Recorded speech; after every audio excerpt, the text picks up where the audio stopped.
우리가 나누는 사사기 19장은 삼손 이후에 이렇게 별책부록처럼 기록되어 있는 내용 중에 두 번째 사건입니다. 그 시대의 문제가 무엇인지 요약해주는 사건이라고 할 수가 있습니다. 두 번째 사건이니까 첫 번째 사건을 좀 요약해 볼 필요가 있습니다. 첫 번째 사건은 17장하고 18장에 기록되어 있는데 17장은 이런 내용이었습니다. 미가라는 사람이 자기 집에 아들 중에 하나를 제사장 삼아서 제단을 만들었죠. 근데 뭔가 좀 부족합니다. 그래서 유능한 제사장 역할을 할 사람을 찾다가 유다에서 온 레위인 한 명을 만나게 됩니다. 젊다고 성경은 표현하고 있는데요. 그 사람과 얘기하다가 마음이 맞아서 그러면 너 우리 집에 제사장 되자. 그리고 연봉 체결 같은 것을 하게 되죠. 미가의 집은 그로 인해서 가족의 무사한 일, 또 번영 여러 가지를 직접적으로 빌 수 있는 창구를 얻었다고 확신을 얻었습니다. 너무 좋았고요. 그 이후의 삶도 나쁘지 않았습니다. 그들이 기대한 만큼 뭔가 채워지는 그런 일들이 벌어졌던 거죠. 근데 문제는 이런 겁니다. 당시 레위인 또는 제사장은 개인의 집에 고용될 수가 없는 존재입니다. 민족 전체, 특별히 성전, 성막이 있는 곳에서 활동하도록 그는 준비돼야 될 사람인데 그가 자기의 안녕과 번영을 위해서 자기의 일자리를 찾아 나서고 또 이스라엘 백성 중에 그런 욕구가 있는 사람들을 욕구를 갖고 있는 부자들과 결탁하여 가지고 개인적으로 안주하는 개인적인 제사장이 돼주는 그런 일들이 벌어졌던 겁니다. 그게 17장의 이야기입니다. 그리고 18장에는 이스라엘 지파 중에 단지파가 등장합니다. 이 단지파가 미가의 집에 있는 레위인, 젊은 레위인을 빼앗아 갑니다. 빼앗아 갔을 때 젊은 레위인은요 전혀 반항하지 않습니다. 단지파의 제안과 또 개인의 집에서 지파의 제사장이 된다는 그런 생각 때문에 일종의 출세, 권력을 얻는다 그렇게 생각하는 것 같습니다. 그래서 기꺼이 단지파로 옮겨가죠. 근데 문제는 그 본문에 등장하는 단지파는 이스라엘이 가나안 정복을 할 때 가장 못나게 역할을 했던 지파입니다. 땅을 단 한 평도 빼앗지 못하고요. 오히려 아모리 족속에게 쫓겨나가지고 그 농사를 지을 수 없는 돌산 속에 갇혀 살게 됩니다. 그들이 그곳에 갇혀 살다가 식량이 떨어지고 당장 방법이 없으니까 두 가지를 찾는데 하나는 자기를 도와줄 수 있는 제사장과 같은 역할을 하는 사람, 그게 이제 젊은 레위인을 찾은 거죠. 그리고 또 하나는 동족들이 차지한 땅 내부에 이스라엘의 손길이 닿지 않은 땅이 하나 있었습니다. 그 땅의 이름이 라이스인데 그것을 발견하고 난 다음에 그것을 빼앗으려고 합니다. 같이 보시죠. 9절 10절입니다. 읽겠습니다. 이르되 일어나 그들을 치러 올라가자. 우리가 그 땅을 본즉 매우 좋더라. 너희가 가만히 있느냐? 나아가서 그 땅 얻기를 게을리하지 말라. 너희가 가면 평화로운 백성을 만날 것이요 그 땅은 넓고 그곳에는 세상에 있는 것이 하나도 부족함이 없느니라. 하나님이 그 땅을 너희 손에 넘겨주셨느니라 하는지라. 이게 이제 답변을 듣는 건데 누구한테 답변을 듣는 거냐면 미가의 집에 있었던 제사장에게 물어가지고 답변을 듣는 겁니다. 근데 여러분 그냥 성경에 하나님이 그 땅을 너희에게 넘겨줬다고 글자로 적혀 있으니까 이게 하나님의 뜻이라고 생각하는데 그렇지 않다는 거죠. 레위인이 임의로 말한 겁니다. 그러니까 당장 자기의 이득을 위해서 하나님의 뜻을 하나의 꺼리낌도 없이 조작해버리는 겁니다. 그래서 하나님이 이 뜻을 밀고 계셔. 그러니까 해. 그 말을 들은 단지파 사람들은 갑자기 의지가 생기고 욕심이 발동했는데 신앙이 되고 뭐 이런 일들이 발생하는 거죠. 이게 젊은 레위인은 공적인 제사장 역할을 개인적인 삶의 유익을 위해서 변질시킬 수 있는 사람이었고 동시에 하나님의 뜻을 자기 마음대로 각색할 수 있는 사람이었습니다. 그러니까 제사장이 되면 안 되는 사람인 거죠. 절대로 그러면 안 되는 거죠. 또 그런 사람에게는 어떤 사람이 붙게 돼 있냐면요, 좋은 것을 얻으려고 수단 방법 가리지 않고 좋은 것을 얻으려고 하는 사람들, 욕심나는 것을 빼앗으려고 하는 사람들, 보암직한 것을 먹으려고 하는 사람들이 붙습니다. 그리고 그들이 합쳐져서 시너지 효과를 내는 겁니다. 좋은 시너지가 아니라 나쁜 악영향을 그 사회에 만들게 되는 거죠. 결국 억지로 나의 땅을 차지하게 되고, 그리고 단지파가 하나님의 뜻에 인도함을 받기 위해서 제사장 하나를 채용하게 되는 거죠. 그만큼 17장, 18장의 이야기 속에 보면 당시 이스라엘은 엉망이었습니다. 가장 기본이 되는 신앙적인 골격조차 무너져 있었습니다. 성막이 있었음에도 불구하고 성막을 존중하지 않았습니다. 그곳에 하나님의 임재를 간구하고 그분의 뜻을 찾아서 동의하는데 쫓아 따라가는 사람이 거의 없었다는 게 그들의 현실이었던 거죠. 이게. 오늘날도 교회를 떠나는 사람들 중에 교회 문제로 고민하고 결국 교회를 떠난 이들이 있습니다. 익명의 그리스도인, 가나안 성도, 탈교회 이런 이야기들을 쓰게 되죠. 근데 여러분, 그들 중에는 진짜 신앙의 문제 때문에 신앙을 지키기 위해서 떠난 사람들이 있습니다. 근데 여러분, 모두가 그런 사람들일까요? 모두가 신앙을 지키기 위해서 교회를 떠나거나 그동안 있었던 신앙을 떠났을까요? 여러분, 그렇지 않다는 겁니다. 상당수는 자기 욕심을 하나님의 뜻으로 포장해서 이루고 싶었는데 그게 이루어지지 않으니까 결국은 교회에 핑계하고 그리고 교회를 떠나는 경우도 많다는 거 잊지 마십시오. 요즘 신천지나 하나님의 교회 사이비들의 사람들이 몰려들고 있습니다. 그들 중에 70%는 기독교인이랍니다. 기존의 교회를 다니던 사람들이 그곳에 뛰쳐들어가는 이유는요, 명백합니다. 하나님을 만난 적, 믿은 적이 없기 때문입니다. 교회는 다녔지만 신앙이 없는 사람들, 그런 사람들이 자기 욕구를 채워주겠다는 그 말에 현혹되어서 하나님의 교회로, 신천지로 몰려들어가고 있는 거죠. 야고보 사도는요, 이렇게 얘기했습니다. 1장 15절입니다. 읽겠습니다. 욕심이 잉태한 즉 죄를 낳고 죄가 장성한 즉 사망을 낳느니라. 예. 욕심으로 이루어진 신앙은 반드시 망합니다. 죄로 커나가는 신앙은요, 커갈 방법이 없습니다. 사사기 17장 18장에서 욕심과 죄로 커가고 있는 존재들이 누굽니까? 미가의 집입니다. 젊은 레위인입니다. 단지파입니다. 그들은 하나님을 따르지 않고 욕심에 따라 종교를 이용하고 있습니다. 종교를 소비하고 있는 겁니다.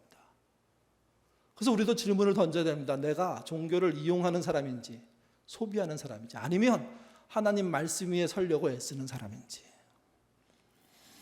오늘 본문 19장은 또 다른 레위인이 벌린 사건에 대한 기록입니다. 어떤 문제가 있었을까? 전체를 다 읽지 않았으니까 모르는 분도 계실 거고, 이미 사사기 19장은 참 읽기 어려운 본문이다 하는 내용을 22절부터 30절만 읽어도 알 수가 있거든요. 이 문제를 세 가지 정도의 내용으로 정리해서 보겠습니다. 첫 번째는요, 레위인이 등장하는데 그는 에브라임 지파 소속의 레위인입니다. 그 17장 18절에는 유다 지파에 속한 레위인이 나오고, 그 다음에 19장에는 에브라임 지파 소속에 나온다는 이야기는 이스라엘 사회에서 주류 지파에서 문제가 생기고 있다는 겁니다. 그것도 핵심에서, 신앙적인 문제에서. 그가 베들레헴 출신의 첩을 들였습니다. 2절 말씀 같이 읽겠습니다. 그 첩이 행음하고 남편을 떠나 유다 베들레헴 그의 아버지 집에 들어가서 거기서 넉 달 동안 지내매. 여기 행음이란 말이 있는데 행음이 뭡니까? 음행을 한 거잖아요. 당연히 작은 죄가 아니고 큰 죄입니다. 근데 여러분 성경에다 이거를 동그라미 쳐놓고 오역이라고 써놓으십시오. 오역입니다. 오역. 행음이 아니라 히브리어 자나라는 그 단어는 화를 내다는 뜻입니다. 화를 낸 겁니다. 화를 낸 것과 행음은 같을 수가 없습니다. 근데 왜 개역개정 성경에 행음으로 번역했는지 알 수가 없습니다. 화내는 것도 행음으로 보는 건지 어쨌든 잘못된 번역입니다. 당시 사회로 가면 첩이 남편의 말을 듣지 않고 화를 내고 자기 집으로 돌아가는 것은 그 첩의 잘못이죠. 만약 첩이 행물했다면 성경의 이야기로 따지면요, 신명기에 나오는 이야기들이지만 돌로 쳐 죽일 수 있습니다. 당시 또 그렇게 여자의 목숨을 하찮게 여기는 남자들이 많은 사회 아니었습니까?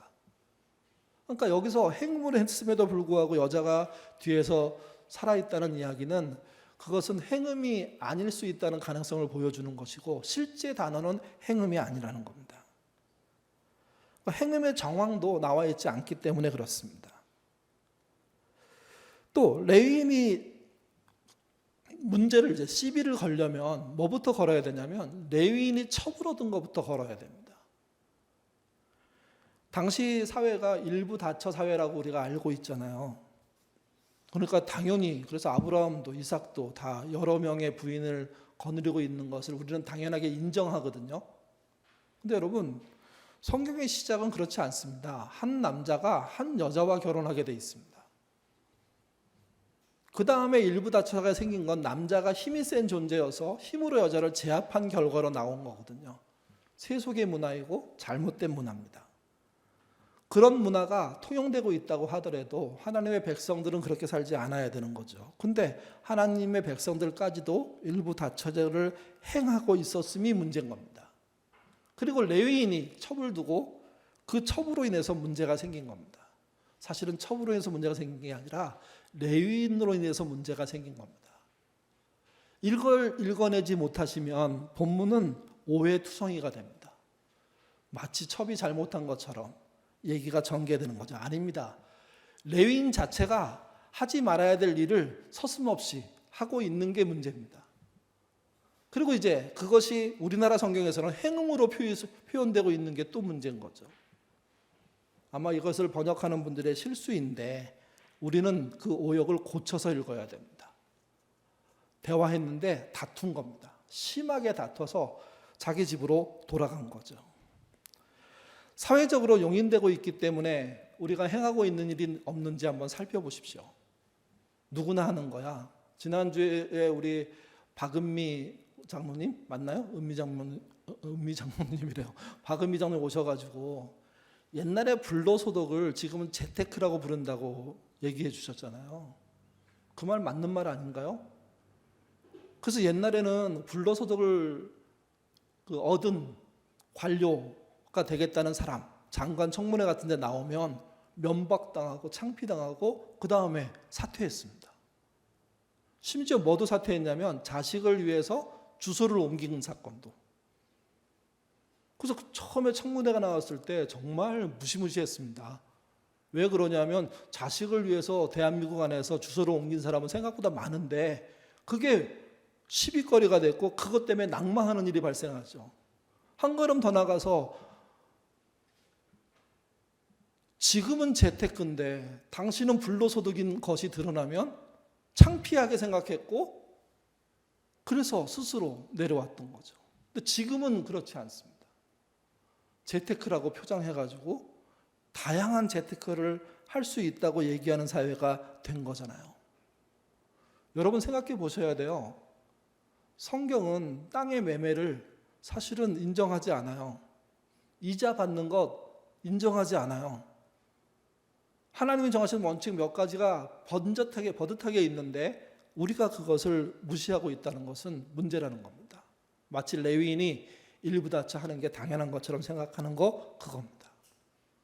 그래서 첫 번째 중요한 건 레위인의 문제입니다. 이게 첩의 문제가 아니라. 두 번째는 첩은 당하기만 합니다. 2절에 말하는 말다툼, 음행이라고 번역된 그 부분은요. 말다툼은요. 첩이 잘못될 가능성이 굉장히 낮습니다. 만약에 레위인이 잘했고 첩이 잘못했다면 어떤 일이 벌어져야 되냐면 첩의 아버지, 장인이 첩을 데리고 레위인을 찾아와야 돼요. 그리고 받아달라고 애원해야 돼요. 돈도 매겨야 되고 여러 가지. 그러니까 사위가 더 이렇게 주도권을 줘야 되는 거예요. 근데 반대예요. 레위인이 장인을 찾아가서 첩을 돌려달라고 데리고 가겠다고 이렇게 얘기가 시작됩니다. 레위인이 베들레헴까지 갔을 때 그 거리는요 48km 정도 된대요. 교통수단이 뚜렷하지 않은 시대에 48km를 걸어서 가는 겁니다. 그러면 잘못은 누가 했습니까? 레위인이 한 겁니다. 사정하러 간 거죠. 그걸 어떻게 표현하고 있는지 3절부터 5절 상반절 같이 읽겠습니다.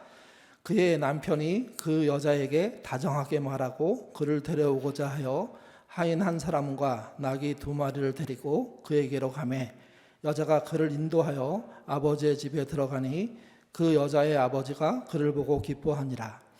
그의 장인 곧 그 여자의 아버지가 그를 머무르게 하매 그가 3일 동안 그와 함께 머물며 먹고 마시며 거기서 유숙하다가 넷째 날 아침에 일찍 일어나 떠나고자 하매. 레위인이 처갓집에 갔던 이유는 거기 위에 써 있습니다. 첩에게 다정하게 말하여 그를 데리고 오게 한다. 첩에게 다정하게 말한다는 게 뭡니까? 사실은 사과하는 거죠.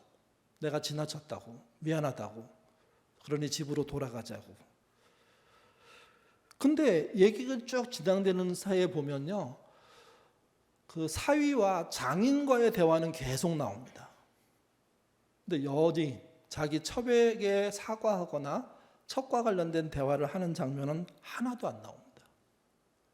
처음에 집에 왔을 때 첩이 자기 남편을 그 아버지한테 이렇게 소개해주는, 연결해주는 그 정도 역할 빼놓고는 없습니다.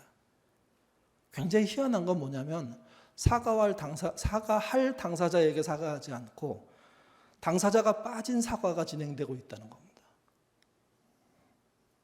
이게 이 본문에서 우리가 좀 찝어내야 될 부분입니다. 사과는 당사자에게 하는 거죠. 레위인이 첩에게 해야 합니다. 근데 성경 전체, 19장 전체를 보면 레위인이 첩에게 말한 적이 있습니다. 근데 그건 되게 엉뚱한 장면에서 나옵니다. 27절, 28절입니다. 읽겠습니다.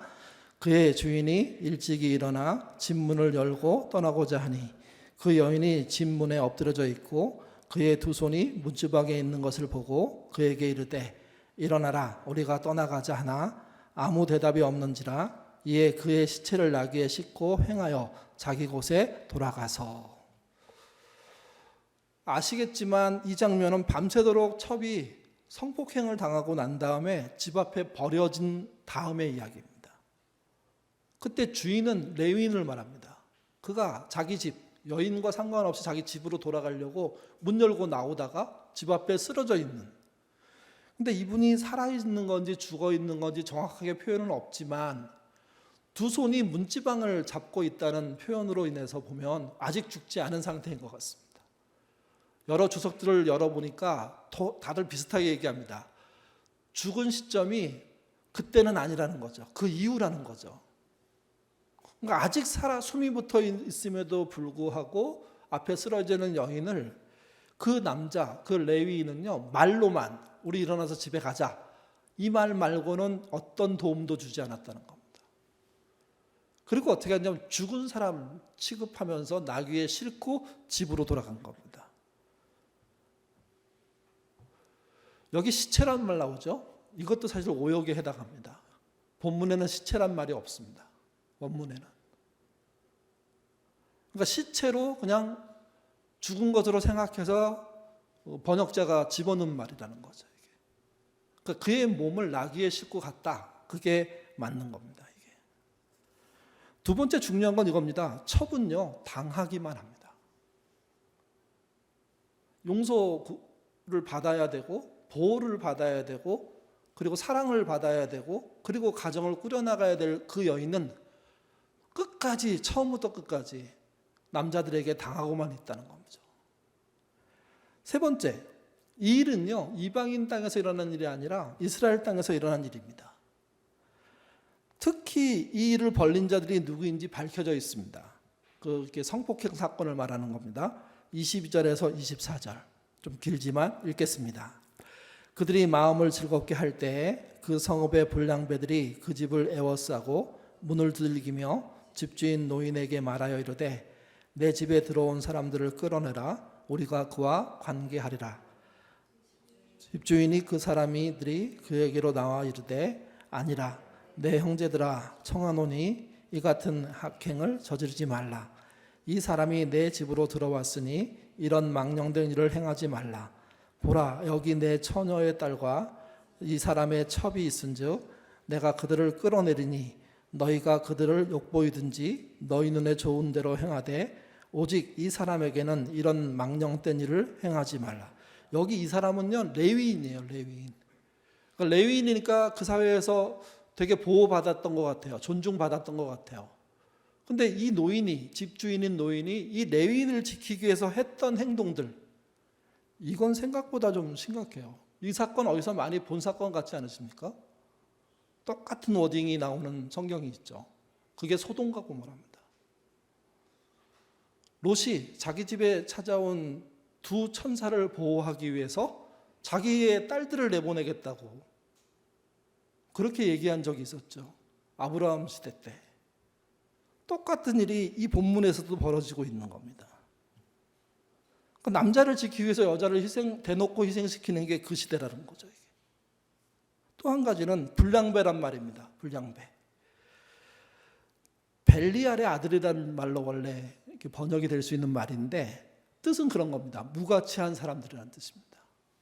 그러니까 이제 어느 마을이나 어느 시대나 어느 도시나 불량배가 있잖아요. 그걸 멋있게 부르면 건달이고 나쁘게 부르면 양아치인데 깡패고. 근데 성경에서는 그들을 뭐라고 표현하냐면 무가치한 사람들이라고 부릅니다. 이 본문 이 단어가 똑같이 쓰인 곳이 여러 군데 있어요. 그 중에 한 군데가 우상 숭배자들한테 그렇게 쓰였습니다. 그리고 가난한 사람을 무시하는 사람들에게 그렇게 쓰였습니다. 무가치한 존재라고요. 또 술 취한 자들, 그러니까 이미 자기의 인격이라는 건 다 날려버리고 술에 취해서 마약에 취해서 이런 상태의 사람들을 무가치하다고 표현했죠. 신약에서는요 사탄을 이렇게 표현합니다. 무가치한 불량배라고. 그러니까 불량배란 뜻은 하나님의 뜻으로부터 이미 벗어나서 무가치하게 자기 인생을 태워버리고 있는 존재라는 건데 이들이 다른 사람에게 피해를 입히고 있는 겁니다. 그리고 이 피해를 레위인이 또 그 노인이 또 그 마을 사람들이 함께 지켜내야 되는데 그런 일을 하나도 벌어지지 않고 레위인 그 첩 그분만 희생당하고 결국은 죽었다는 이야기가 되는 거죠. 이게. 그래서 이 본문은 참 슬픈 이야기고 답답한 이야기입니다. 어떤 신학자가 그랬답니다. 성경에서 지극히 작은 자들을 정말 찾으라면 가장 지극히 작은 자는 오늘 본문의 레위인 첩이라고. 이 사람이 보호되지 못했다는 것은 그 시대의 사람들 레위인 모두가 하나님으로부터 벌받을 수밖에 없는 존재가 된다는 거죠. 이게. 지극히 작은 자라는 표현은요 성경에 3번 나옵니다. 그 중에 마태복음 25장 양과 염소에 비유때 2번 연속 나옵니다. 지극히 작은 자가 찾아왔을 때 대접하는 것이 구원의 길이고 지극히 작은 자가 찾아왔을 때 거부하는 것이 멸망의 길이라는 게 양과 염소의 비유에 등장하는 결론이죠. 이게. 이 레위인이 성경 전체에서 가장 작은 자라는 겁니다.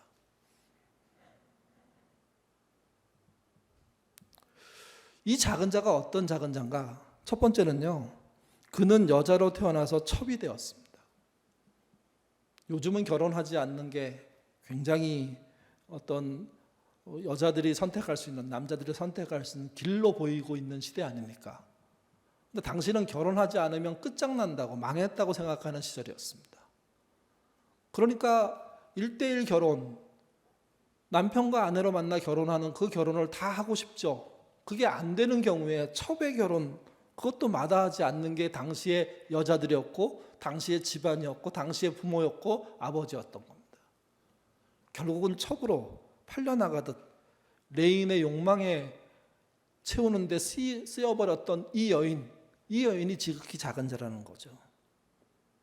또 하나, 그녀는요, 잘못을 더 많이 한 남편에게 어떤 사과도 받아내지 못했습니다. 그 사과는 사위가 장인을 찾아가서 합니다. 장인은 또 사위를 하늘처럼 떠받들면서 모십니다. 우리 딸 잘 데리고 가라고. 세 번째는 남편이 위기에 처했는데 내버려진 사람은 첩이었습니다. 밤새도록 성폭행당하고 말았습니다. 이처럼 작은 자가 어디 있습니까? 또 아직 숨이 붙어 있는데 의학적인 조치라는 것 없이, 또 주변에 있는 이스라엘 사람들 선민들인데 그들의 연합적인 노력들이 없이 그 여인은요, 나귀에 실려간 채로 나귀에 실려서 가게 됐고, 그리고 살아있었는지 죽어있었는지 모르겠지만 12토막이 나게 됩니다. 다음 주가 이제 그 12토막이 어떻게 일로 확대되는지에 대한 이야기를 하게 되는데, 그 정도로 지극히 작은 여인, 이 여인 우리 기억해야 됩니다. 이런 사람들이 이 시대만 있었을까요? 지금은 없을까요? 지금도 여자이기 때문에 희생당하는 사람들이 있습니다. 그들을 막는 일을 기독교인이 해야 됩니다. 보호하고 존중하고 치료받고 회복할 수 있는 일들이 우리들이 해야 될 일들입니다. 우리 교인은 물론이고 우리 교인 바깥에 있는 사람들에게 그렇게 행할 줄 아는 교회가 돼야 됩니다. 한국 교회가 그런 일들을 해야 합니다. 그렇게 하는 게 마땅한 일입니다. 그래야 이 억울한 죽음들이 없는 세상이 되는 거죠. 이런 억울한 죽음이 가능한 한 없는 세상을 만드는 것이 기독교인들이 해야 될 일이고 교회 공동체가 해야 될 일입니다. 우리 집 안에만 지극히 작은 자가 없어지면 그만이 아니라, 우리 교회 안에만 그런 사람이 없어지면 그만이 아니라 부천에, 인천에, 한국에, 지구촌에 그런 사람이 없게 되도록 노력하는 것은 교회가 마땅히 해야 될 일입니다. 근데 왜 못했습니까? 이 본문에서는요. 그 이유를 19장 1절이 이렇게 말합니다. 이스라엘의 왕이 없을 그때, 하나님이 왕이신데 하나님을 왕으로 믿는 사람이 없을 때랍니다. 교회는 있는데 하나님을 믿는 사람이 없을 그때가 똑같은 상황이 된다는 거죠. 하나님이 없는 세상은요, 처참함을 보여줍니다. 잔인한 일들이 정말 쉽게 일어납니다. 지금 우리도 그렇지 않습니까? 묻지마 살인 같은 경우들. 그냥 한 번도 본 적이 없는 여인을 기분 나쁘다고 자기 욕심을 채우기 위해서 그냥 무차별하게. 그게 우리 사회라면 우리도 이 본문의 사회와 다를 바가 없지 않나 하는 고민을 우리가 해야 됩니다. 또 하나는 하나님을 떠나 살고 있다는 게 얼마나 위험한 세상인지에 대한 이야기를 생각하셔야 됩니다. 불량배, 무가치한 존재들이 많아지는 사회, 그 피해를 나는 안 당하겠지 이렇게 생각하는 건 착각입니다. 4.16 그 참사가 있고 난 다음에 또 12.6이 맞나요? 그 용산에 참사가 일어났을 때 12구인가요? 네. 생각해 보십시오. 그런 사건들이 이렇게 대한민국이라는 사회 속에서 여러 군데서 막 벌어질 수 있는지, 그리고 그 문제가 아직도 해결되지 않아서 아직도 기도로 모이는 사람들이 있다는 사실, 아직도 원인을 좀 가르쳐달라고 애통해하는 부모들이 있다는 사실, 가족들이 있다는 사실, 여러분 우리도 생각해 보셔야 됩니다. 또 레위인, 이스라엘의 모든 지파, 불량배처럼 사는 세상, 이거는요 진정으로 회개하지 않으면 돌이킬 방법이 없는 겁니다. 그래서 세상에서 제일 불쌍한 사회가 어떤 사회입니까? 하나님 없이 살아가는 세상입니다. 여러분은 하나님이 계시다는 걸 믿지 않습니까? 그러면 그 계심이 계시지 않다고 생각하는 사람들의 그 영향력을 줄이는데, 없애는데 쓰여져야 됩니다. 호세아서에 가면 하나님께 드린 하나님의 백성으로 살아야 될 존재들이 멀찌감치 떠나서 사는 이야기가 나오죠. 우리가 오늘 아까 불렀던 찬양에도 나오지 않습니까? 주님 제 마음이 너무 둔해서 주님 볼 수가 없습니다. 이 땅에 속하여 이 땅만 보다가 주님의 손을 놓쳤습니다. 이것이 확대된 사회가 호세아 사사기의 사회입니다. 그때 호세아가 외쳤던 말이 있습니다. 호세아서 6장 1절에서 3절 마지막으로 같이 읽겠습니다. 오라 우리가 여호와께 돌아가자. 여호와께서 우리를 찢으셨으나 도로 낫게 하실 것이요 우리를 치셨으나 싸매어 주실 것입니다. 여호와께서 이틀 후에 우리를 살리시며 셋째 날에 우리를 일으키시리니 우리가 그 앞에서 살리라. 그러므로 우리가 여호와를 알자. 힘써 여호와를 알자. 그의 나타나심은 새벽빛같이 어김이 없나니 비와 같이 땅을 적시는 늦은 비와 같이 우리에게 임하시리라 하니라. 우리가 그분께 돌아가면 그분은 신속하게 회복하십니다. 이 사회가 하나님 있는 사회가 되기 위해서는 하나님 없는 세상을 위한 우리의 희생이, 우리의 노력이, 우리의 도전이 필요하다는 겁니다. 저희가 밤기도회 할 때 요 본문을 가지고 만든 찬양을 우리 신현재 간사님이 불렀거든요. 마지막으로 같이 한번 듣고 기도하도록 하겠습니다.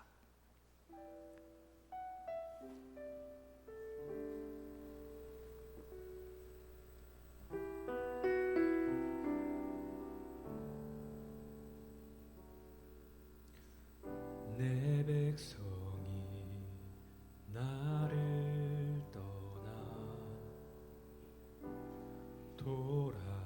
돌아섰지만 내 사랑이 내 백성을 보기 못하니 내 모든 것 내어주고 나 그들을 얻으리라. 여호와께 돌아가자. 우린 돌아서도 그는 변치 않네. 여호와께 돌아가자. 우린 넘어져도 그 사랑 영원하네. 사랑은 오래 참고 자신을 내어주네. 서로 사랑할 때 세상은 주보내. 사랑은 절대 지지 않네. 사랑은 오래 참고 자신을 내어주네. 서로 사랑할 때 세상은 주보내. 사랑은 절대 지지 않네. 여호와께 돌아가자.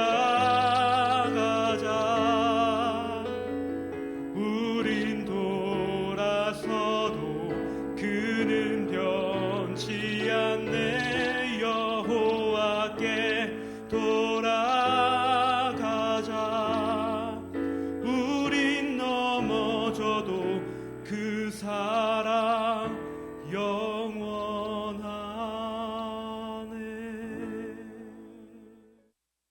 기도하겠습니다. 세상이 험악하게 돌아가는 것은 교회가 교회답지 못하기 때문임을 우리가 압니다. 사실 세상보다 넓은, 교회보다 넓은 세상에 관해서 교회만의 책임이다 이렇게 말하는 것에 대해서 부담을 느끼는 분들이 있을 수 있습니다. 그러나 우리는 세상의 빛으로 보냄을 받았습니다. 세상의 빛으로 보냄받은 교회가 잘못 살면 그 사회가 얼마나 엉망이 되는지 오늘 본문이 보여주고 있습니다. 이스라엘 사회에서 중심적인 역할을 해야 할 레위인들이 이토록 타락하고, 또 잘 살고 있는 부자들이 이토록 타락하며, 또 지파들이 자신의 성공을 위해서 수단 방법 가리지 않는데 신앙을 이용하는 그 모습이 얼마나 처참한지를 봅니다. 특별히 레위인의 첩에 대한 이야기를 읽으면서 어쩌면 우리 사회와 많이 닮았다 하는 생각을 할 수밖에 없습니다. 우리가 다시 일어서는 방법은 하나님 없이 살 수 없다는 사실을 아는 것이고 하나님께 돌아가는 것입니다. 그분이 우리를 낫게 하실 것입니다. 치셨으나 싸매 주실 것이고 이틀 후에 우리를 살리시며 3일에 우리를 일으키시는 그 약속을 해주셨습니다. 우리가 그분께 돌아가기 위해서 그분을 아는 것, 이게 우리의 살 길이라는 사실 놓치지 않도록 하나님 인도하여 주옵소서. 인생의 개인적인 문제도 비슷한 면이 있습니다. 나만의 잘못은 아니지만 나의 잘못으로부터 시작된 여러 가지 실수들도 엉켜 있습니다. 그럴 때 우리는 원망하기보다 나의 잘못을 돌아볼 줄 알게 도와주시고, 내가 열심히 살았음에도 불구하고 지금 현실이 일어났다고 하더라도 주님께 돌아가는 일이 먼저임을 느끼는 신자 될 수 있도록 하나님 인도하여 주옵소서. 하나님께 돌아가는 예인 가족 되기를 원합니다. 그 돌아가는 발길을 통해서 찢었으나 낫게 하시고 치졌으나 싸매 주시는 그 치유의 손길들을 체험하도록 하나님 은혜를 베풀어 주시옵소서. 먼 시간 후에 살려주시는 것이 아니라 얼마 지나지 않아 살려주는 그 은혜 우리가 맛보기를 원합니다. 하나님 도와주셔서 이틀 후에 3일 후에 일어서는 그 주의 역사와 은혜를 보는 우리가 될 수 있도록 희망과 소망을 하나님 내려 주시옵소서. 또 우리가 우리 스스로의 삶을 그저 그냥 요행을 바라는 그런 기도의 삶이 아니라 기도한 후에 하나님을 알려고 애쓰며 정말 그 하나님이 변함없는 분임을 알고 흔들리지 않으려고 애쓰는 그런 신자 되도록 도와주시옵소서. 레위인 그 첩에 대한 이야기를 읽으면서 마음이 아픕니다. 지금도 지극히 작은 자로 살고 있는 사람들이 이 땅에 있기 때문입니다. 가정 안에도 있고 교회 안에도 있고 학교와 직장에도 있습니다. 그들을 외면하지 않는, 그들의 편이 되는 우리가 될 수 있도록 도와주시옵소서. 감사하며 예수님 이름으로 기도드립니다. 아멘.